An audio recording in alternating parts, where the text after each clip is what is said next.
quiero compartirles algunas ideas. Y hay dos citas en el libro de Santiago, la carta de Santiago, en el Nuevo Testamento, y en San Mateo. Ahí en esos dos libros hay algunas citas.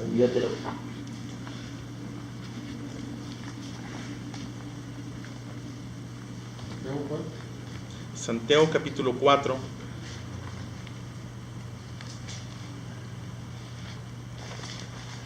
Santiago capítulo 4, pónganle un separador, por favor, alguna marquita. Y en San Mateo capítulo 6. Es una visita, ¿verdad? Sí. En las hojas, no sé.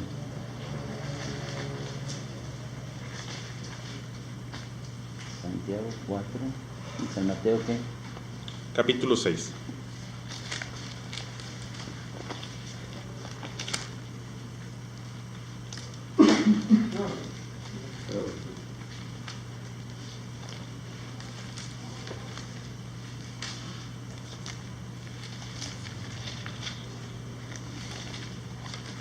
Sí. Así. Aquí y acá.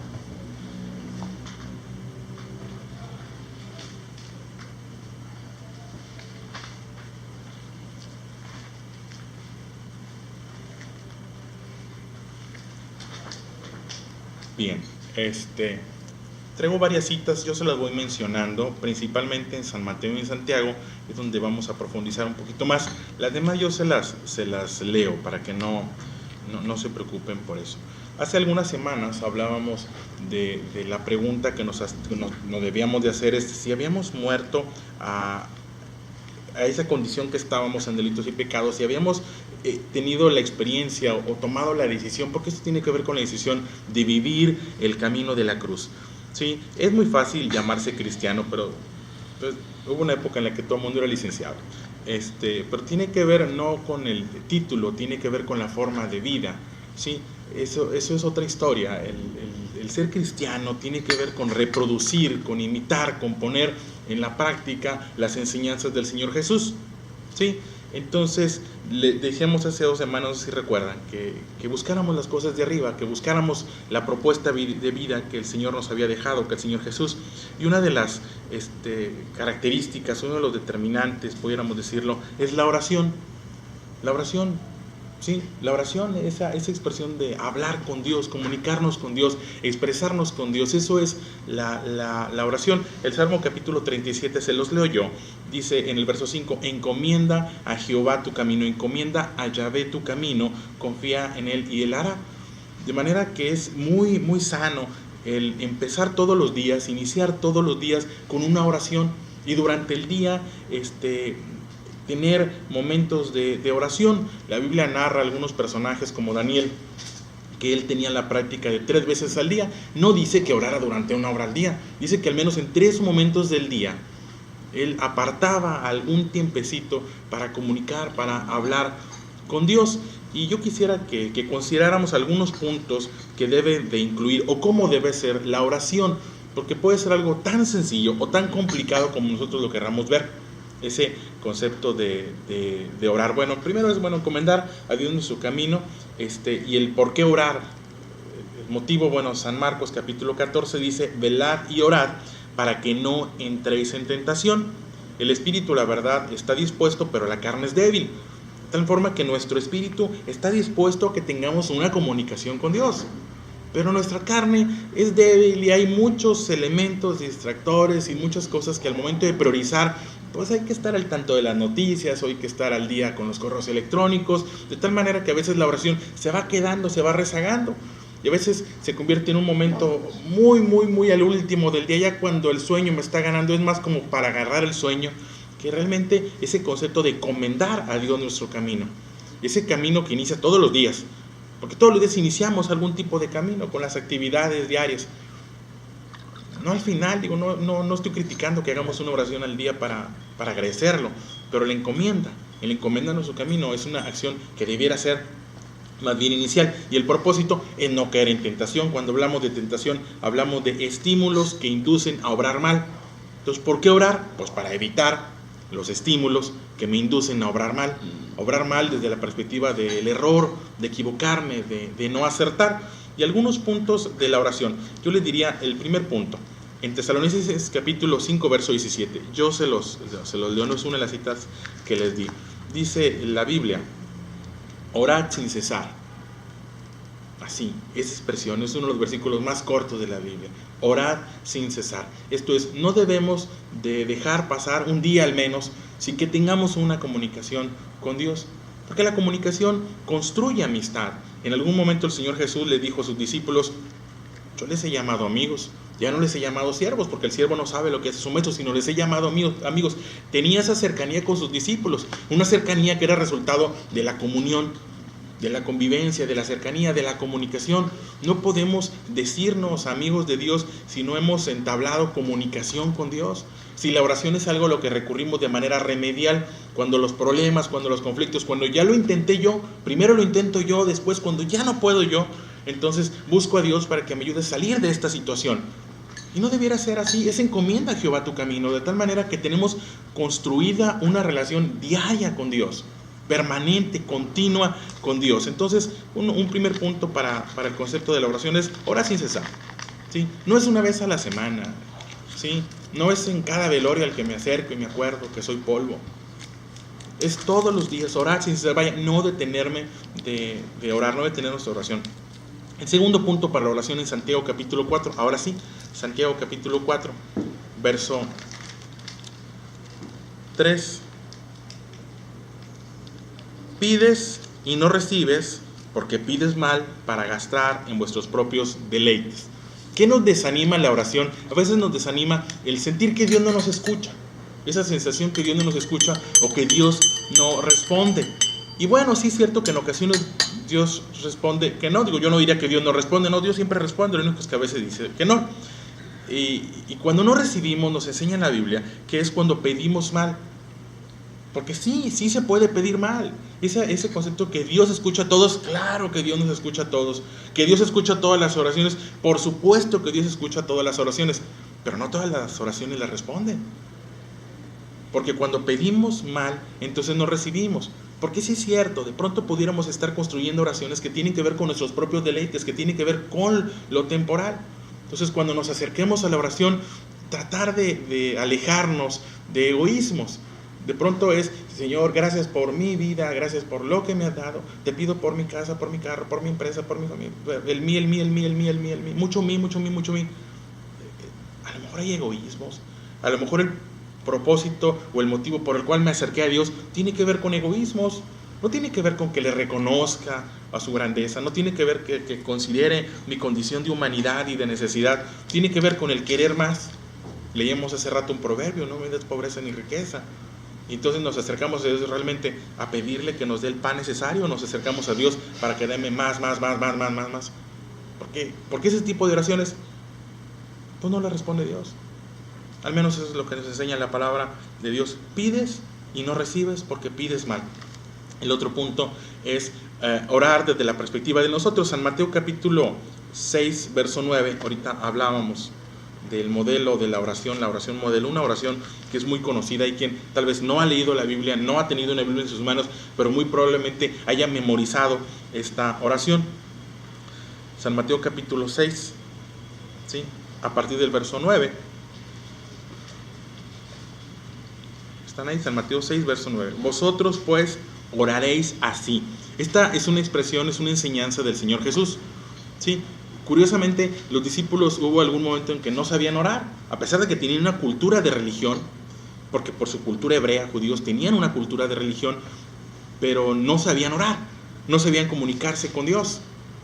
Nosotros podemos dar por sentado que sabemos orar porque hemos repetido, porque nos han enseñado, sí, pero no se trata de repetir.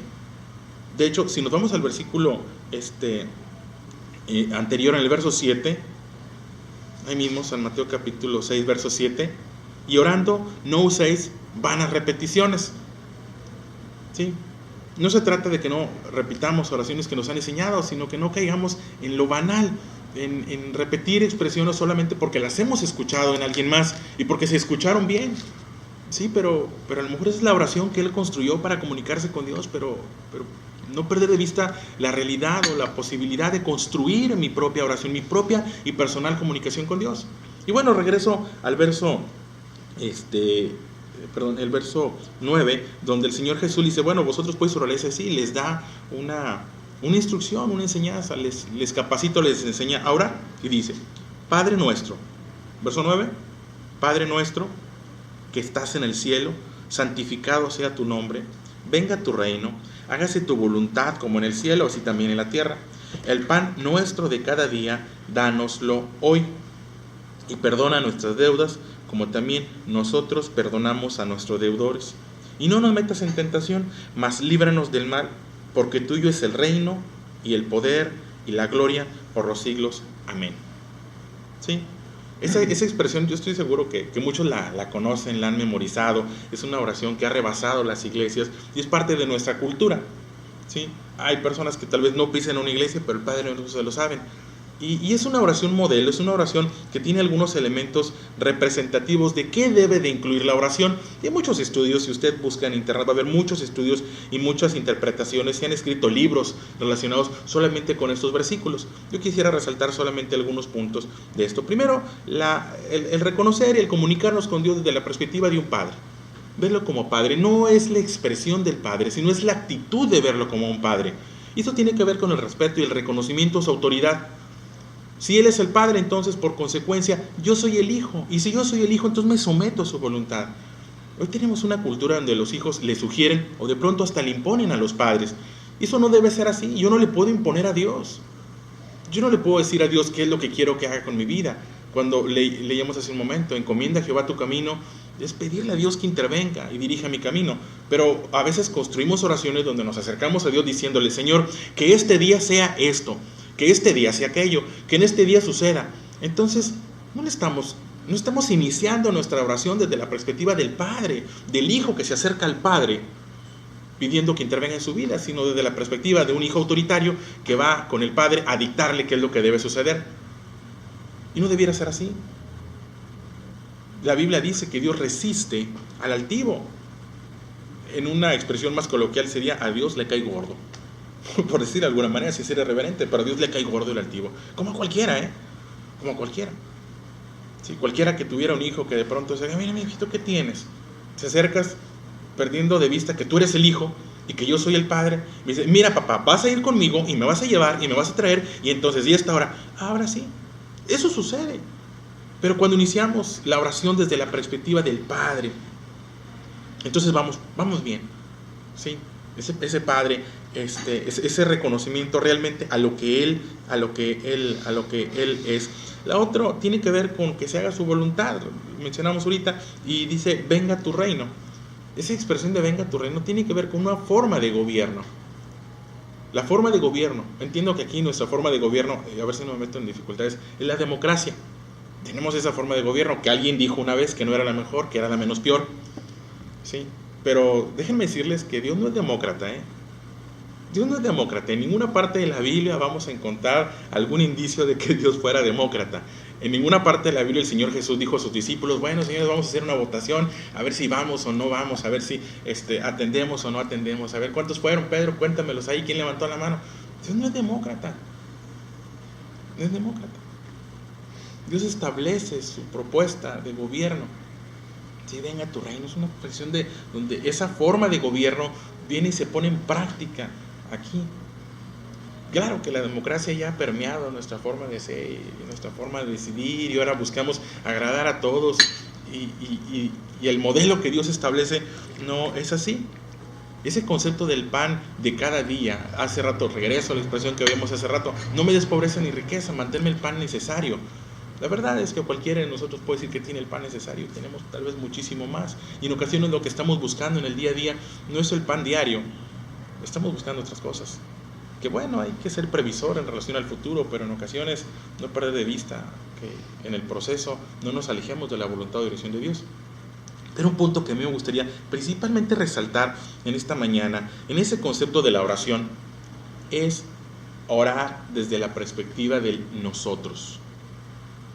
Es interesante cuando vemos el Padre Nuestro que encontramos al menos 8 o 9 elementos que tienen que ver con el nosotros. El gran ausente en el Padre Nuestro es el yo. En el Padre Nuestro no existe el yo, no existe el tú, no existe el él, no existe el ellos. Denle una revisada. Empieza la expresión del verso 9, Padre Nuestro. Es Padre Nuestro, es nuestro Dios. Y muchas veces ese concepto o modelo de oración inicia con el yo. Dios mío, Padre mío, perdiendo de vista que no es mío, es nuestro. Dice también después del verso 11, el pan nuestro de cada día, dánoslo. Porque al final de cuentas, ¿de qué serviría que yo me alimentara y Él no? Bueno, es que Él no lo conozco. Sí, pero no significa que Él no sea importante y que no sea determinante. Mucho de lo que estamos padeciendo en la ciudad tiene que ver con injusticias que han ocurrido en otros momentos. Regreso a la expresión que mencionaba muy oportuna hace rato. No me des pobreza ni riqueza, no sea que faltándome el pan necesario, porque cuando a la gente le falta el pan necesario, comete muchas burradas, perdón por la expresión. Se puede caer en el crimen, se puede llegar al crimen cuando no se tiene el pan necesario. Pero dice la expresión, lo que debemos de buscar no es que yo me alimente, es que nos alimentemos todos. Porque si alguien se queda con hambre, equivale a que yo me quedara con hambre. ¿Qué clase de familia seríamos si al llegar a la casa solamente yo comiera y mis hijos no? Esa de, no, espérame, ¿comen ustedes primero? ¿O comemos todos o no come nadie? Ese es el Padre Nuestro, el pan nuestro de cada día. Dice, dánoslo, no es dámelo, es dánoslo hoy. Dice también, perdónanos. No es acercarme a Dios, a veces lo vemos raro, decir, bueno, si me acerco yo tengo que pedir por mis pecados, no puedo pedir por los de Él, no lo conozco. ¿Y por qué no podríamos perder por Él? ¿Por qué no podríamos pedir por los pecados de los demás? ¿Por qué no podríamos orar, Señor, perdona a Reynosa? Bueno, es que yo no soy, ¿quién soy? Pues ¿quién eres? Pues eres un hijo de Dios, somos linaje escogido, reyes y sacerdotes, dice la Biblia. Y si somos sacerdotes, pudiéramos interceder muy bien por la ciudad. Perdónanos. Pues perdóname, porque me perdonas y yo soy librado del mal, pero si mi esposa no es librada del mal, si mis hijos no son librados del mal, si mis empleados y mis compañeros de trabajo no son librados del mal, si mi ciudad no es librada del mal, ¿no creen que nos vaya a alcanzar? ¿Qué estamos viviendo ahorita si no es la consecuencia de que buenos y malos convivamos en la misma ciudad? Los que procuran el bien y los que procuran el mal. Perdónanos a todos. No es que yo soy muy bueno y a él no lo debe de perdonar, porque se caen en expresiones, decimos, es que él no tiene perdón de Dios. Eso no es bíblico. En mi perspectiva no tendrá perdón de Dios, pero en la enseñanza bíblica yo debo pedir por su perdón independientemente de sus actos, ¿sí? Porque si Dios lo perdona y cambia su vida, al cambiar su vida cambia mi realidad. Perdónanos, ¿sí? Dice el verso 12, nuestras deudas, porque las deudas de uno son deudas de todos. No soy yo, es un nosotros. Cuando analizamos el nosotros y el yo, el tú, cuando los ponemos solo, decimos, bueno, en el tú no estoy yo. En el yo, cuando yo oro desde la perspectiva del yo, el yo lo deja fuera a todos ustedes. Deja fuera hasta a mi esposa y a mis hijos, a mi madre y a mi padre, el yo lo dejó fuera. Cuando yo me muevo en el yo, perdón. En el tú no estoy yo. En el él no está el tú ni el yo. Pero en el nosotros estoy yo. Y estás tú y está él. Cuando oramos desde la perspectiva del nosotros, es una oración incluyente. Es una oración incluyente. El Señor Jesús nos enseña a orar, nos enseña a pedir, nos enseña a buscar a Dios en comunidad. Perdónanos nuestras deudas. Porque si Él es un ofensor de Dios, entonces yo soy un ofensor de Dios. No sé si recuerdan, pero cuando éramos niños, no sé, yo recuerdo que decía mi padre que si yo hacía algo malo es como si él lo hubiera hecho. Yo le preguntaba a mi papá a los 10 años, ¿y por qué yo no puedo manejar? Porque si tú haces algo, yo soy el responsable. Y entonces yo tengo que dar la cara por ti. Porque esa era una relación basada en el nosotros. Eso es un nosotros. Porque si él ofende, si el otro, aunque yo no lo conozca, pero si ese señor de la esquina está ofendiendo a Dios, pues entonces yo también lo estoy ofendiendo. Indirecto o indirectamente soy responsable, pero yo no me siento responsable, ¿no? Hay una historia en el Nuevo Testamento donde alguien se acercaba a orar a Dios. Gracias, Señor, te doy porque no soy como él, ni como aquel. Pero eso no lo enseñó Dios. El segregarnos, el hacernos a un lado, el desentendernos, ¿no? El yo. No, en nuestra oración diaria, en esa búsqueda de encomendar a Dios nuestro camino, en esa orar sin cesar para ser librado de la tentación, debe de nacer desde la perspectiva del nosotros. ¿Sí? Perdona nuestras ofensas como también nosotros perdonamos. No, yo no soy pecador, yo soy muy bueno, yo todos los días me esfuerzo. No, todos nosotros.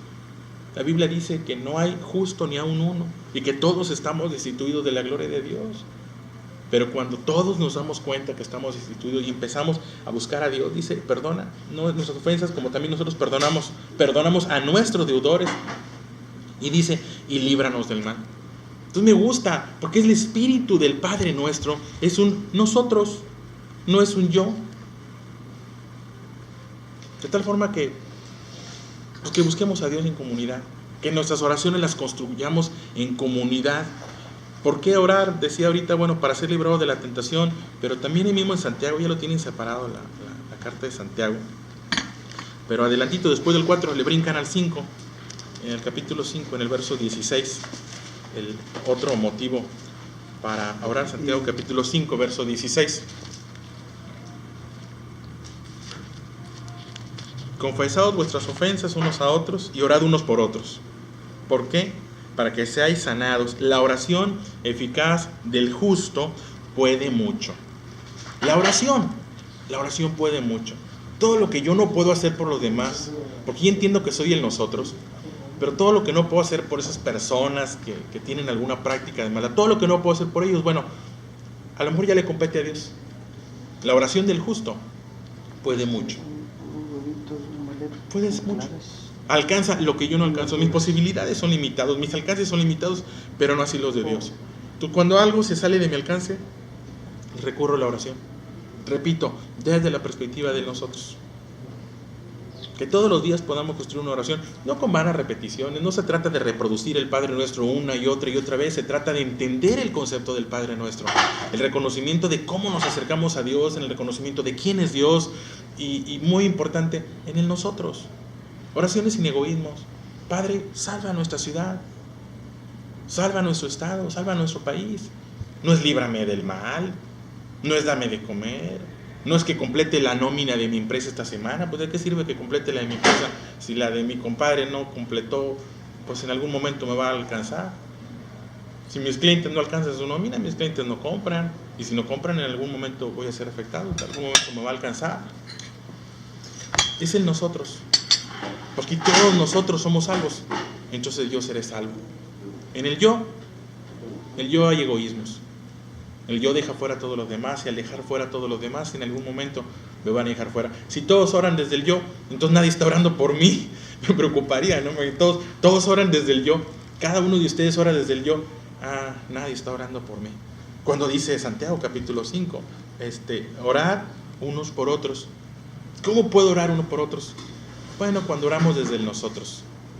Guárdanos, líbranos, susténtanos, a todos. Porque si uno solo se queda sin comer, si uno solo se queda desprotegido, si uno solo queda fuera de la intervención poderosa de Dios en su vida, todos estamos expuestos. Trabajo en el área de la seguridad, además, y a veces me dicen, ¿dónde ponemos? Pues en toda la casa, oiga. La ventana del baño, no, esa está muy chiquita y esa está muy alta. Sí, pero dejar fuera una ventana, pues es como si no hubiera puesto algo. Es un todo. Porque dejar un solo huequecito, dejar uno solo, si uno solo se queda sin comer, no vaya a ser que termine, como dice la expresión, maldiciendo a Dios. No vaya a ser que haya uno solo. Y ahora viene la procuración del nosotros. Entonces, haría un resumen, bueno, encomendarnos a Dios todos los días, tener momentos de oración, 4 o 5 minutos de comunicación con Dios, una comunicación que no debe de cesar, no pedir para nuestros propios deleites, orar desde la perspectiva de nosotros, no utilizar vanas repeticiones, ¿sí? No caer siempre en la misma oración, sino construir una oración nueva, todos los días. Y bueno, ser justos. La oración del justo puede mucho. Decir, bueno, soy justo, le estoy dando a cada quien lo que le corresponde, estoy siendo justo con mi familia, estoy siendo justo con mis hijos, justo con la empresa. Porque si es así, mi oración llega a la presencia de Dios. Decir que Dios escucha las oraciones de todos es no conocer la palabra de Dios. Dios escucha a los justos y atiende a los justos, porque los justos piden bien. Y cuando pedimos bien, Dios responde. Dios responde. Se lo dejo ahí a su consideración. Gracias. Y bueno, ya